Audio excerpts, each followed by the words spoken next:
Court rules Liberals' use of Emergencies Act was unjustified, unreasonable. Oh, hey, guys, remember the Great Canadian Purge? Remember when I said it might be a bad thing for an unprecedented use of emergency powers to freeze bank accounts of protesters might be a bad thing? It's not like Justin Trudeau didn't already have a precedent of like cracking down on anything they considered to be a national emergency, and for the Canadians, that apparently includes striking workers. The Liberal government's decision to invoke the Emergencies Act in response to the 2022 Freedom Convoy protest was unreasonable, unjustified, and violated the charter, the federal court has ruled. Arrest Trudeau. Arrest Trudeau. In a lengthy ruling published Tuesday, Federal Court Justice Richard Mosley found that through the Freedom Convoy protests in early 2022 were causing harm to Canada's economy, they did not rise to the level of a threat to national security as defined by the law. Yeah, he was doing this shit with like everything, man. Mosley sided with civil liberties groups who argued the Liberal government went beyond its powers, violated the charter, and was not justified in its historic invocation of the Emergencies Act in February 2022. Good luck finding him. He's known to use makeup. To all cars looking out for a dark-skinned, tall, wearing a turban. To be clear, our government has been getting extremely conservative as of late here in Canada. Well, considering the fact that Justin Trudeau is your progressive leader, like, no surprise, right? This is, I'm telling you, weak, ineffective, hypocritical liberals will always give way to fascist governance every single time. They are at best they're like incompetent, and at worst they're willfully, maliciously incompetent. Trudeau, if he was black or Chinese, I saw this. Crazy. Good drip. Is it just me, or is the world getting more far right? Well, only you can fight against this by liking and subscribing. At the time, the act was largely used to freeze some convoy participants' bank accounts, compel tow truck companies to cooperate with local police clearing out blockades, and mark parts of downtown Ottawa as a no-go zone. Emergency is not in the eye of the beholder. Emergency powers are necessary in extreme circumstances, but they are also dangerous to democracy. They cannot be used even to address a massive and disruptive demonstration that could have been dealt with through regular policing and laws. Yeah, remember when people in my community were pretending that it was like the only way that you could deal with protesters and strikers and people blocking roads, something that every country has dealt with, was by using emergency powers to freeze bank accounts? Remember that? I remember that. The main complaint was that the police were refusing to do their job. Yeah, because police suck. I think it would have been better to full on like deploy the military, like unironically. That's way less authoritarian. Just have like a military detachment, whatever the Canadian equivalent of the National Guard is, or the Mounties with your stupid moose riders or whatever.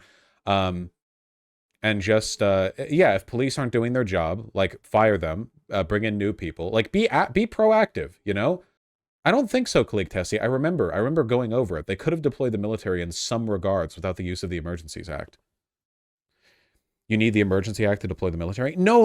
We went over this before. I remember. It is. You do not need to invoke the Emergency Act to use the military. To be fair, it was the far lefties who advocated freezing trucker assets, and the liberals were fighting that. No, that's the opposite of true. No, that's not true at all. It's the liberals. The liberals were screeching, deploying the orbital laser cannon on the conservatives.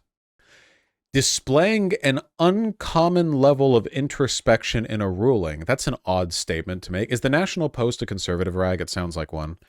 Mosley admitted that at the outset of the hearing, his view was leaning towards the belief that the government's invocation of the act was reasonable. Yes, it is? Okay, gotcha.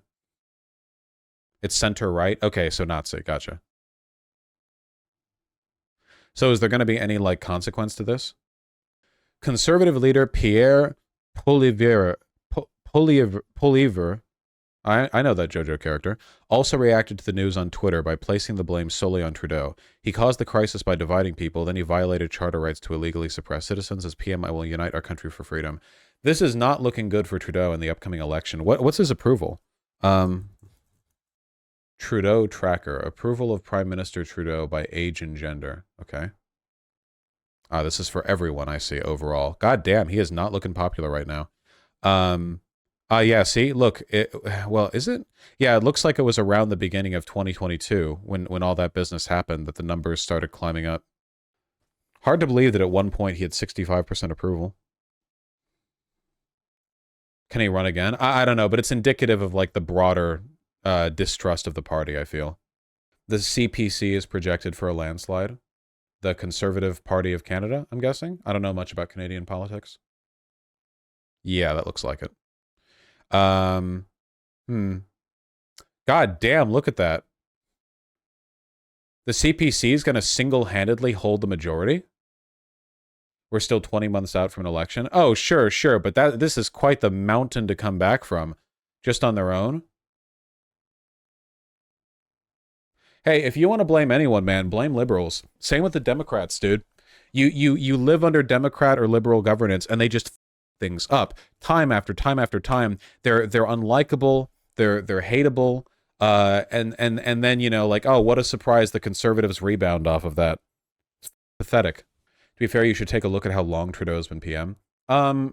You see a difference in approval ratings between like long-term liberal and long-term conservative holders of power, because usually not only are conservatives in the country a lot more zealous and dogmatic and less likely to shift their position over time, but at the same time, like, conservatives are a lot more consistent. I really feel like think about it this way. Okay, I shouldn't say they're consistent. What I should say is they're better at projecting an image of consistency, you know? Donald Trump got very little done during his presidency. Hold on. They got very little done during his presidency, but conservatives stayed like adoring of him the entire time. And a lot of that, I think, is because it seems like liberalism is a project in mounting how liberalism is like is a device. It is a process of mounting disappointments until eventually you get replaced with somebody else. Like that seems to be its only purpose. I'm trying to find, what about his presidency for Donald Trump? I'm trying to see his approval during his presidency. Here we go. Yeah, it's pretty consistent, you know? Look, throughout all of Donald Trump's presidency, apart from the initial like burst of people like sort of like springing into consciousness here, the line stayed pretty much the same the entire time. The only big shift was January 6th right at the end, but nowadays, nobody even cares about that. It would be nice if liberals could do anything to inspire people. That'd be nice, I think. Meanwhile, if we take a look at Joe Biden's popularity, I will admit it's comparable, though I do think there are some meaningful differences. For one, Donald Trump's approval ratings settled pretty much immediately where they were going to be for the next 4 years. It only took a couple of months. Whereas with Joe Biden, there was basically like a whole, half a year for things to swap around. And things have been shifting more as well. Yeah, up until Afghanistan. Crazy. The one good thing he did. No, not the one good thing, but... Wait, his approval has barely changed since October 7th? No. It's been pretty significant. You can see right here. Plus 14.7 disapprove, up to 16.7 disapprove. I know it doesn't seem like a lot, but it's a 4-point shift. At its most, it's more than a 4-point shift. It's pretty substantial. Well, we'll see. We'll see how things go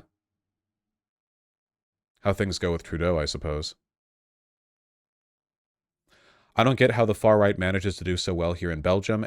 Listen, you want to know how conservatives do well and how liberals don't? How liberal disappointments mount with liberals but not with conservatives? I'll tell you. I'll tell you right now. You know why?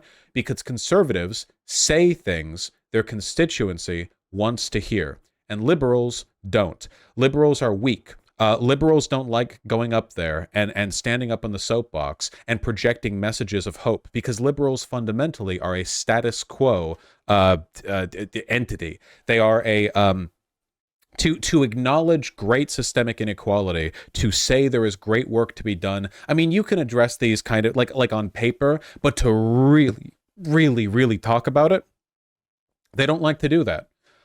We saw it most prominently with Hillary Clinton, but even with Joe Biden, we saw that recent speech from Joe Biden, that dark Brandon speech where he went off on Trump, and he was still doing that bit, the whole, our great American forefathers believed in the truth of the hope of the spirit of the liberty, and we still carry that to this day, this fine country. Like, there's no fire in their blood because, well, there's no fire in their blood. This matters a lot. Politics is very, very, very, very rhetorical. Far more so than the policies you actually pass, at least in a country as stable as the United States, where all people really have to go on is rhetoric. Liberals don't engage with this, so all they do is mount disappointments. And then the things they do, the things they actually engage with and get headlines for, usually are the things they fail to actually do. Vaush, the Canadian Liberals are the most electorally successful party in the Western world. In the 20th century, they were in power for 70 years, and I'd be willing to bet they sucked shit most of that time.